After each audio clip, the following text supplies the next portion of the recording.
It's been just 2 years since Keir Starmer took office, but he's facing one of the fastest collapses in popularity of any British Prime Minister in modern history. In some polls, his party has even fallen to 4th place, something almost unheard of in British politics. So, how did things unravel so quickly? When joint US-Israeli strikes on Iran began on February 28th, Starmer refused a direct request from US President Donald Trump to join the initial bombing campaign. But just a day later, he authorized the United States to use British bases in the region for limited defensive purposes. Still, his refusal to fully join the strikes triggered a spat with Trump, who called Starmer a loser who has no future. It also led to accusations from right-wing critics that he was failing to stand firmly with Britain's closest allies, the United States and Israel. Meanwhile, critics on the left argued that the Premier was failing to keep the UK out of the conflict. While Starmer insists the UK is not at war, the reality on the ground is murky. British Eurofighter Typhoon and F-35 jets have already shot down Iranian drones over Iraq, Jordan, and Qatar, and British bases in the region have reportedly been targeted. The conflict has also pushed oil prices to a 4-year high, raising concerns about the economic fallout of the war and its impact on the country.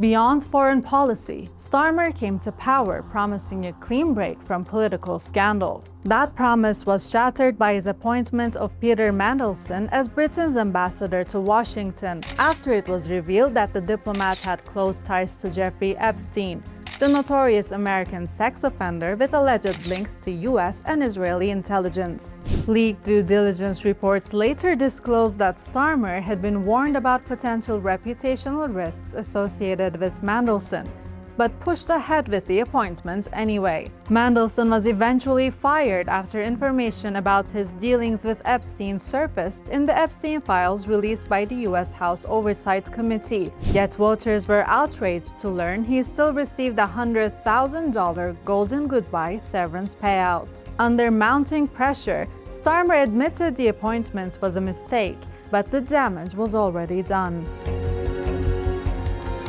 Following years of political turmoil under conservative governments, expectations for change were extremely high when Labour Party candidate Starmer came to power. However, frustration is growing as living costs remain high, taxes have risen, and wages have struggled to keep up. Immigration is another major flashpoint. On the right, the populist party Reform UK says Starmer has failed to stop the boats, but critics on the left fear he has moved too far in the opposite direction, adopting tougher asylum policies and prolonging the path to permanent residency. For some voters, it has reinforced the growing perception that Starmer is governing as conservative light, rather than delivering the more progressive shifts they expected. Around 100 MPs from Starmer's own Labour Party signed a protest letter opposing his immigration plans.